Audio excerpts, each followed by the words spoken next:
Listening test. You will hear a number of different recordings and you will have to answer questions on what you hear. You will have time to read the instructions and questions and you will be given time to check your work. All the recordings will be played once only. The test is in 4 parts. Now turn to part 1. You will hear a talk between a student and an accommodation officer. First, you have some time to look at questions 1 to 10.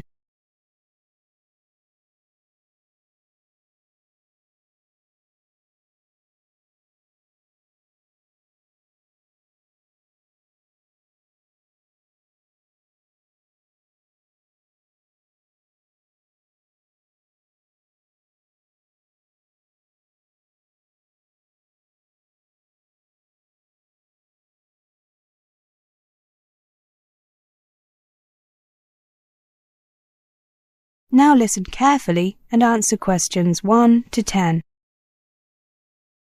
Hello, how may I help you? Hello, my name is Martina Bila. I made an appointment to see you at 10 o'clock. I'm a little early. Is that okay? No problem. We're not very busy at the moment. You said on the phone that you weren't happy with your accommodation and were thinking of changing. That's right. May I ask what the problem is exactly? To be honest, there's more than one problem. The main problem is that the accommodation is further than I imagined from the university. I see. And the other problem or problems? The other problem is that the landlady is quite a heavy smoker. I'm a non-smoker and I'm afraid that I find it quite unpleasant. I'm sorry about that. Weren't you given the option of accommodation with smokers or non-smokers? I'm afraid that's really my fault. I don't mind light smokers, but I didn't get my accommodation organised very much in advance, so most of the accommodation had gone by the time I applied. However, a friend told me that there is sometimes accommodation, accommodation becomes available mid-term because some people leave the university or change their place, the place where they live, so I thought maybe... I see. Yes, it is important to arrange accommodation well in advance, though it isn't always possible. However, your friend was correct. We do get some accommodation available mid-term. Just give me a minute to find your details on the computer. Yes, of course. Now, your current address is 43 Parkway Drive, isn't it? Yes. Yes, that's a fair way away. The bus connection isn't too good either, is it? I think that it would be better to focus on that as the reason for moving, rather than the smoking issue. However, I will change the information in the computer to say that this accommodation is only suitable for smokers or people who don't mind heavy smokers. That way we can avoid similar problems in the future. That sounds like a good idea. Now, the good news is that there is plenty of accommodation available nearer the university. The bad news is that it is more expensive. That's okay. I expected that. Is there any catered or self-catering university accommodation available? That would be ideal. I thought you might be interested in that. The day after you phoned, a place became available.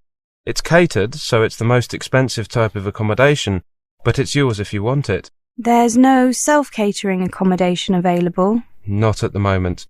Something could become available at any time, but then again, you might have to wait weeks. I understand. Can I just check the cost?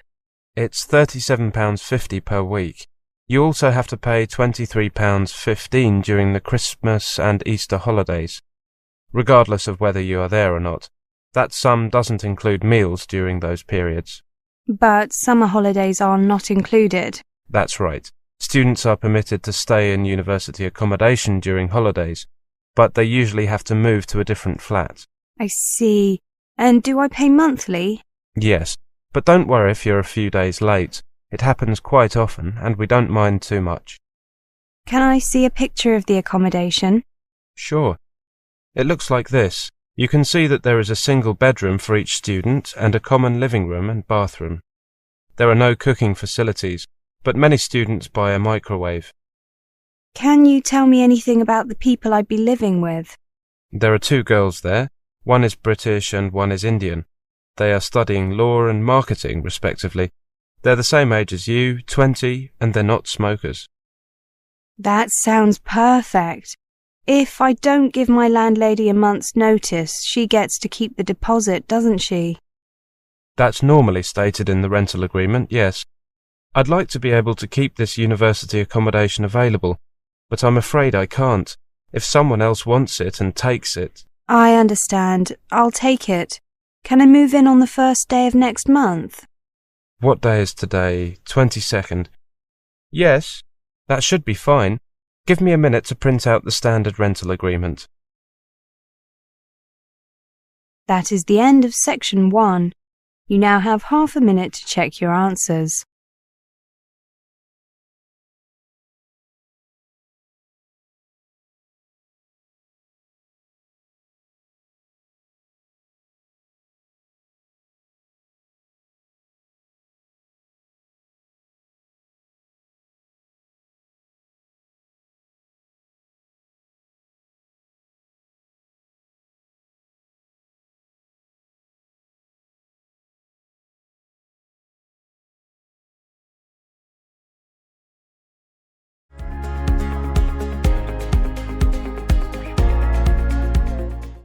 Part 2.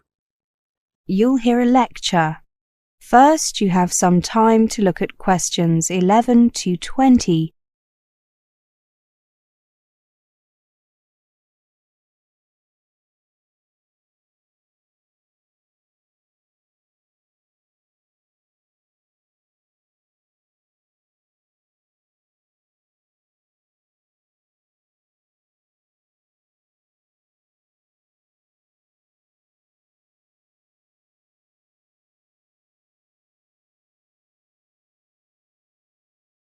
Now listen carefully and answer questions 11 to 20. Welcome, everybody. Are you all sitting comfortably? My name is David Price, and this is our first meeting in a series of presentations called Countdown to Departure.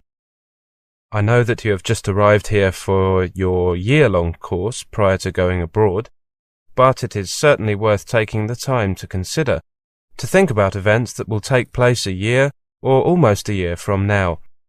I have handed out this useful guide to planning your time abroad. Please follow the suggested timetable closely. It is vital that you get each thing done on time. If you can get things done earlier, then we suggest in the guide, that's great. But certainly don't leave them later than we recommend. If you do not get these things done on time, it could jeopardize your study abroad, or at least delay it by a year. Now, we are currently 1 year from departure, so you should start applying for postgraduate programs and scholarships immediately, if you haven't already. Consult your tutors for further advice on these points. You should also calculate a rough estimate of your study and living expenses and consider how to pay for them. We'll be looking at that in more detail during the next meeting. You should start arranging accommodation abroad as soon as you have accepted a place on a course. Arranging accommodation can be a rather bureaucratic procedure and can take a while. At the same time, ask the university about your options for paying your fees. The next point on your timetable is 6 months before you leave. At that point, you need to check your passport, and if you are going to need a new one, deal with that immediately. Remember that your passport might need to be valid for the whole of the period you intend to be abroad, but that you can often renew your passport at your embassy in the country where you are studying. In any case, your passport needs to be valid for at least 6 months after you enter the country where you intend to study. It might seem unnecessary to get your passport in order so early before you go, but remember that you have to get your visa as well. You should do that around 6 months before leaving too. Bear in mind one final simple point. Make sure that your passport has a few empty pages left for visas and stamps. 2 or 3 months before departure, you should ask your bank about the options for transferring money to the country you'll be studying in and setting up a bank account there. You should also start looking at booking your flight to the country you'll be studying in order to get the best rates. The cost of flights varies considerably from carrier to carrier. and even between different travel agencies, and depend a lot upon the time of year you are flying. Booking in advance can save you a considerable sum of money. When you book your flight, you should check with the airline or travel agent to find out what your baggage allowance is. At the same time, look into booking your other travel within the country you're going to from the airport where you will arrive. Don't forget to buy travel insurance when you book any flights. Finally, still 2 or 3 months before departure, make sure that you have an unconditional letter of acceptance from the university you're going to attend. This is vital, as it facilitates entry clearance if into the country. Next, about 1 month before leaving, find out whether you will be entitled to receive free health treatment in the country you're going to, and find out how much you will have to pay if not. Look into arranging health insurance if necessary. Also, buy currency and traveller's checks to cover your first few weeks in the country. Watch the exchange rates and pick a good time, but do not leave it too late. If you are buying traveller's checks or a large amount of money of currency, your bank may need a while to arrange this. Another thing to do is find out what you can take into the country and what items are prohibited. Finally, find out whether your home insurance policy will cover your belongings while they are abroad. If not, arrange suitable insurance or look into the possibility of arranging a policy in the foreign country. The last point on this timetable is 2 weeks before you leave. At this time, you need to do 2 things. One is to ask your doctor to write a letter explaining any prescription medicines, what they are, and why you are taking them. The second is to request a reference letter from your bank in your own country, as this will help you to open a bank account abroad. Now, let's take a closer look at.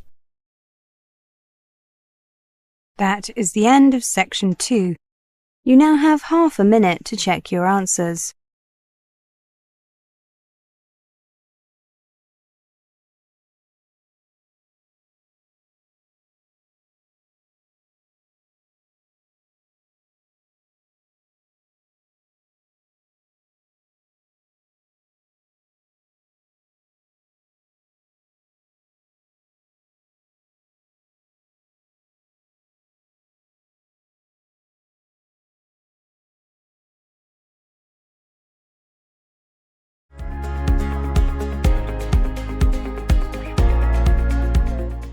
Part 3.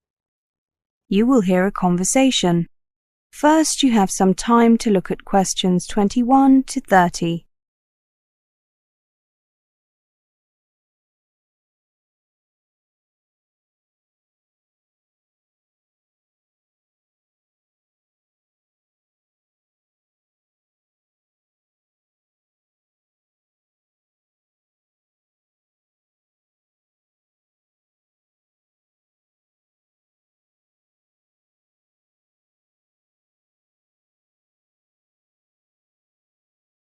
Now listen carefully and answer questions 21 to 30. Hello, Dinesh. Come in. You said on the phone that you had a few problems to discuss with me. Tell me what they are and I'll see what I can do to help. Thank you very much, Professor. I've been having some problems adapting to the style of learning at a British university and was hoping you could give me some advice. I'll do my best. You won't be the first overseas student to have problems. What's your first problem? Well, my first problem is organising my time. I mean, after I worked out my timetable for lectures, seminars and tutorials, I was surprised to find that I had quite a lot of free time. However, that's how it looked on paper, and not as it has turned out in reality. I see. Take control of this time and organise it carefully. Time that is not organised can disappear very quickly, leaving you rushing to catch up on your work or even running out of time altogether. Learn the essentials of time management. First, make weekly or monthly plans that set out your study targets for the week or month ahead. Schedule time for reading and work out roughly how much you want to read in each session. Plan time to research and write your essays or prepare projects, so that you do not have to stay up late doing them at the last minute. Have you made such a plan? No, I haven't. That's obviously something I should do. I can easily fill that free time with extra studies. No, that's not what I mean. Don't plan to spend all your extra time studying. Remember to leave some time free for hobbies, sports, seeing friends, or simply relaxing. If you do not take time to enjoy yourself, your work will suffer and you will miss out on many other worthwhile experiences. Make a timetable for your free time if you like. Plan when to see your friends. Play your favourite sport or just hang out. Don't forget to revise your plans if you need to. As you progress through your course, you will get a better idea of how much time you need for different activities. Adjust your schedules and keep them realistic. So you're saying that I need to keep a balance between work and play, and keep an eye on things to make sure that I'm not doing too much or too little. That's right. Feel free to show me your plan when you've made one. Thank you. My next problem is coping with my course. Living abroad in a new environment makes studying more challenging than usual. I'm worried about my progress and about how I will cope with examinations. These concerns are natural, but do not let them overwhelm you. Here are 2 simple ways you can stay in control of your studies. First, ask for regular meetings with your tutor. In your case, that's me, to review your progress and discuss any problems. You're doing that now, so you've taken the first step. Let me know if you are having any language difficulties, though in your case that seems doubtful. As you are probably aware, there is a language centre here where all students can use language learning materials, but is probably not of much use to you. Second, why not try to form a mutual support group with other international students to discuss common challenges and to share useful ideas? This can be particularly helpful if you find the teaching methods very different from those you have experienced before. Another type of support group could be other students in your subject area. Get together with students on similar courses to discuss the issues, swap ideas, and give each other support. Yes, the second idea is particularly good. As you know, there are not so many overseas students on this course, but I know some other students from my country on other courses here. I think that I feel overwhelmed because I have set myself unrealistic goals. Just talking to you has made me realize that I need to take a more realistic approach and put my problems into perspective. Just remember that whatever concerns you may have about new learning methods, managing your time or handling your workload, there is someone here who can help. I'm happy to be that person. All you have to do is ask. Hopefully I can offer you a practical solution. Thank you very much. There is one other thing. When we had the orientation, the international student advisor mentioned a book that's available from the campus bookshop. It's not specifically for overseas students, but she said it was useful. I didn't write it down. You wouldn't happen to know the book I mean, would you? I know it. I recommend it. It's called Learn How to Learn by David Warner. I'm popping over to the bookshop myself now. Perhaps we could go together. That is the end of section 3. You now have half a minute to check your answers.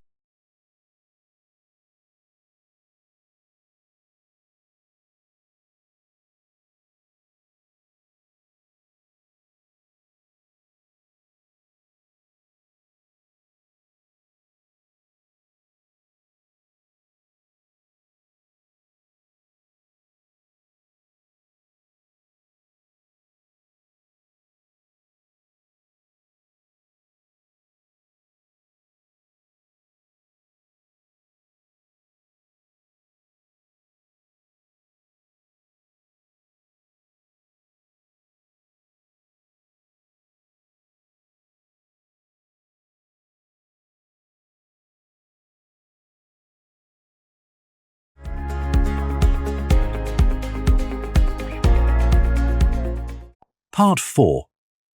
You will hear a lecture. First, you have some time to look at questions 31 to 40.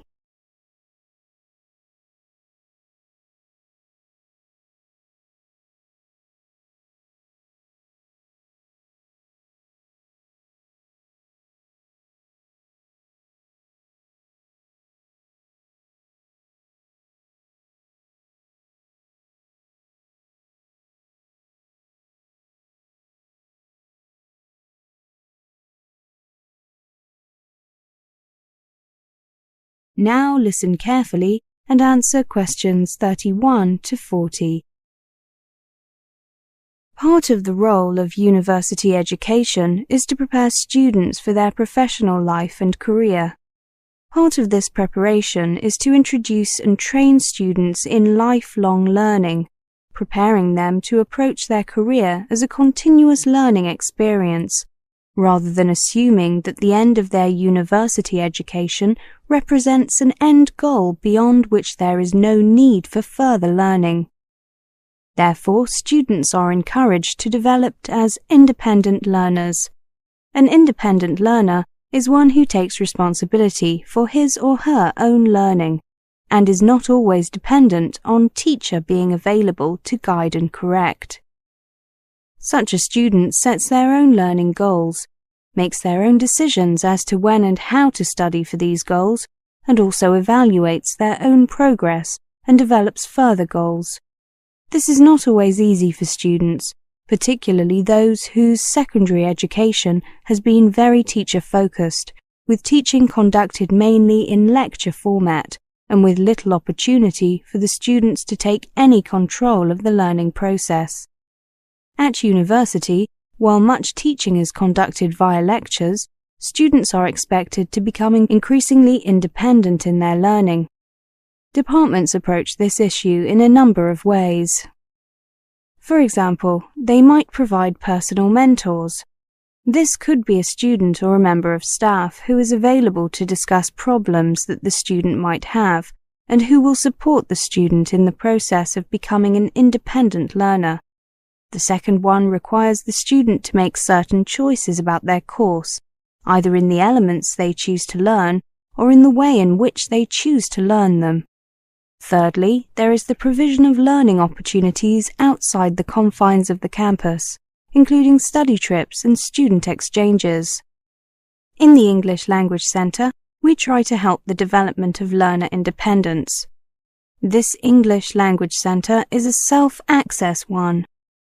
A self-access centre is a place where learners come voluntarily to improve the subject that they are studying.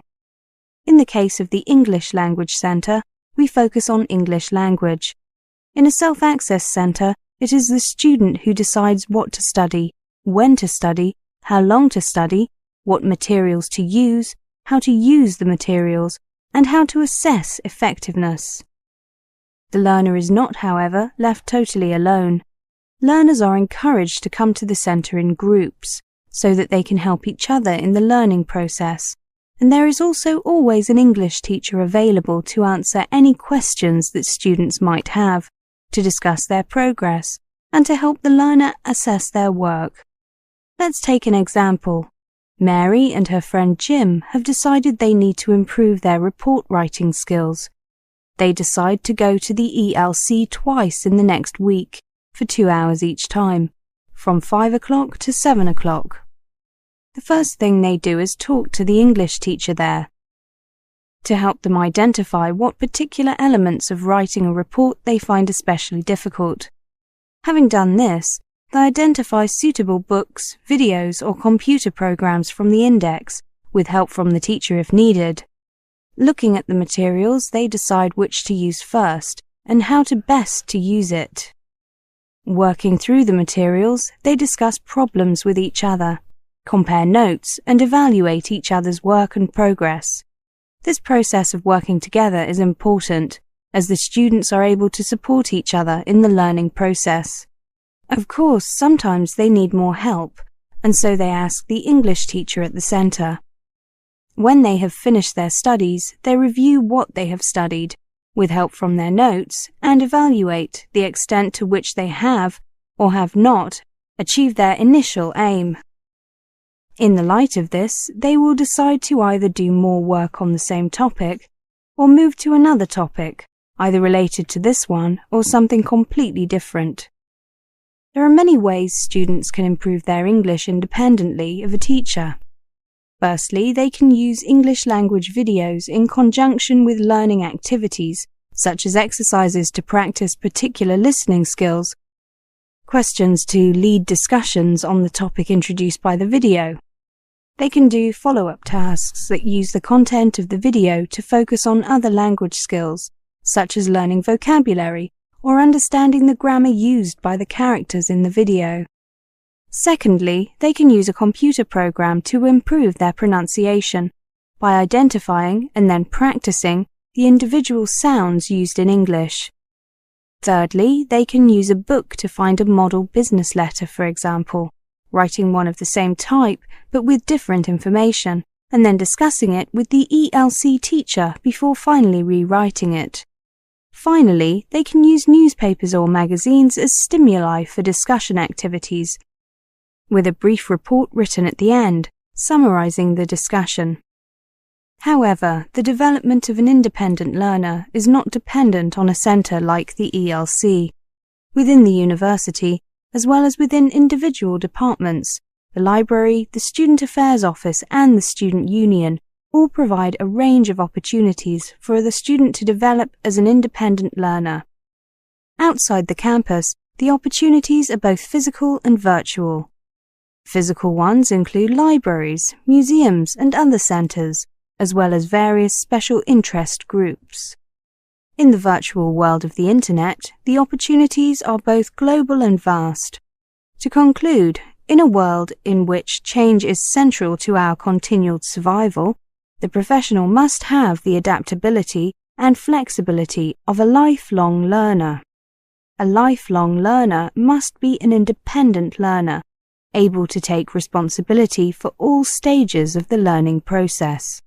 It is the student's responsibility to take advantage of the various opportunities on offer. That is the end of part 4. You now have half a minute to check your answers.